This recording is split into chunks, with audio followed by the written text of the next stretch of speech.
তো গাইজ স্বাগতম মোৰ এটা অন্যতম লগলৈ। তো মই গৈ আছোঁ এতিয়া ফিল্ডত। তো গাইজ আমাৰ ৰাস্তাৰ যিটো পৰিৱেশ, তো পৰিৱেশটো চাব পাৰে আমাৰ কিমান এটা মানে কি বেয়া পৰিৱেশ। যি অসমত যি মানে কি মানে চিঞৰি থাকে কি অসম মানে উন্নতি হৈছে, অসম ডেভেলপমেণ্ট হৈছে। তো গাইজ আমাৰ অসমৰ ডেভেলপমেণ্ট। তো গাইজ যিমান মানে কি মানুহবোৰ আছে তো চব গাইজ ইফালে পথাৰেদি যায়। ইয়াত এটা নদী আছে, এইটোতো গাইজ নদীটো বাল্টি নৈ বুলি কয়। আপোনাৰ তামোলপুৰ ডিষ্ট্ৰিক্ট নাগৰাজুলি অঞ্চলত আছে গাইজ। তো থাকিলে এই নদীটো দেখিছে আপোনালোকে। তো মানে এতিয়ালৈকে মানে নদীটোত মাত্ৰ খনন কাৰ্য চলে, মাথোৱাৰীৰ ব্যৱস্থা একোৱেই নাই। এইটো বিধানসভা নিৰ্বাচনত আমাৰ সন্মানীয় উত্তৰ কুমাৰ দাস ডাঙৰীয়াই জয়ী লাভ কৰিছিল। তো তেখেতক মই মোৰ মানে ভিডিঅ'টোৰ জৰিয়তে এটা মেছেজ দিব বিচাৰোঁ যে তেখেতে যিহেতু জয়ী হৈছে, তো জয়ী হোৱাৰ ফলত পোনপ্ৰথমৰ কাৰণে কামখিনি গতিকে তেখেতে এইখিনি কৰে যেন, কাৰণ একেবাৰে পিছপৰা অঞ্চল এইটো।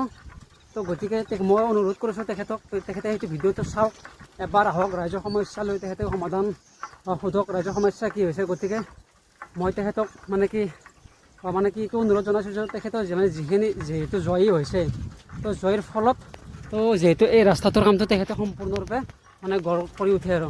তো ৰাস্তাটো মানে বেছি ইমানহে নহয়, যি চৰকাৰে কৰিম বুলি ক'লে কৰিব নোৱাৰে।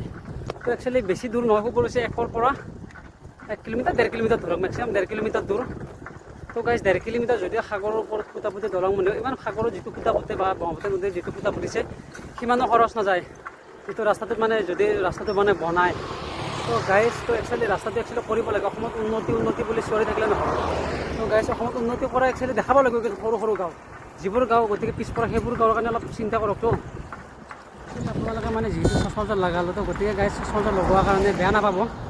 তো কাৰণ চচমাযোৰ লগাৰ উদ্দেশ্য কি, মানে যোৱাকালি ৰাতি চকুত মানে এটা যিহেতু চাইকেলখন লৈ যাওঁ মই ফিল্ডৰ পৰা, তো ফিল্ডৰ পৰা গতিকে মানে চাইকেলখন লৈ গৈছিলোঁ মই।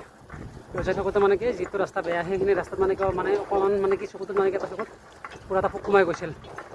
তো যিহেতু পোক সোমাই গৈছিল, তো গাইজ সেই চকুটো মানে কি বহুত ৰঙা হৈ আছে। তো ৰানিং কৰাত অসুবিধা পায়, মানে ঘামবোৰ মানে চকুত পৰে। তো গাইজ সেইকাৰণে মই চচমাযোৰ মাৰি লৈছোঁ। তো জয় অসম, ধন্যবাদ।